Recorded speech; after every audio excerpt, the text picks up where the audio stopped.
Hi friends, welcome to Sri Sendur Illam. நேற்று நான் load பண்ண வீடியோ பார்த்தீங்க டிஷ்வாஷரில். அதில் எப்படி நான் டிட்டர்ஜென்ட்டு அந்த ஃபேனெல்லாம் செக் பண்ணுறதுன்னு நான் போட்டிருந்தேன். இப்போ பாருங்கள், க்ளீன் ஆயிடுச்சு. நான் முன்னாடியே ஓப்பன் பண்ணிட்டேங்க. ஏன்னா அப்போ ரொம்ப ஹீட்டாக இருந்தது. சரின்ட்டு அது ஹீட்டெல்லாம் அடங்கட்டும்னு அப்புறமா தான் நான் இப்போ உங்களுக்கு வீடியோ எடுத்து காட்டுறேன். மிக்ஸி ஜார் பாருங்கள், நான் நிமித்தி வச்சுருக்கிறேன். ஏன்னா அடியில் தண்ணி நிற்கும். அதனால் நான் அப்போ ஓப்பன் பண்ணும்போதே நான் அதை வந்து நிமித்தி வச்சிட்டேன். ஏன்னா ரொம்ப தண்ணி நிற்கும் அப்படின்ட்டு அதை வடிச்சிடலான்ட்டு நிமித்தி வச்சுருக்கேன் பாருங்கள். மற்றபடி எல்லா பாத்திரம் க்ளீன் ஆயிடுச்சுங்க. இந்த அடியில் மட்டும் குழி இருக்கிற மாதிரி பாத்திரமெல்லாம் வச்சோம்னா அதில் தண்ணி நிற்குங்க. அதாவது குக்கரோட கைப்பிடியிலெல்லாம் தண்ணி நிற்குங்க. மிக்ஸியோட பேக் சைட்லெலாம் நிற்கும்.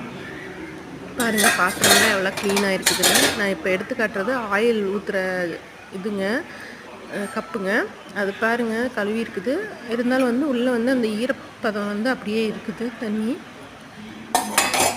அது கரெக்டாக இருக்குங்க. ஆயிலெலாம் எல்லாம் க்ளீன் ஆயிடுச்சு பாருங்கள். இது பிளாஸ்டிக் பவுலில் நான் மாவு பிசைஞ்சிருந்தேன். ஃபுல்லாக க்ளீனாக மாவே இல்லை பாருங்கள். சப்பாத்தி மாவு. மிக்ஸி மூடி பாருங்கள், நல்லாயிருக்கு. எல்லாமே க்ளீன் ஆகிடுங்க. நல்லா சூப்பராக இருக்குங்க. நான் ஃபுல் வீடியோ நெக்ஸ்ட்டு நான் லோட் பண்ணி எடுக்கிறத நான் ஃபுல் வீடியோ நான் போடுறேங்க. இப்போதைக்கு என்னால் இவ்வளோ தான் போட முடியும். தேங்க்யூ.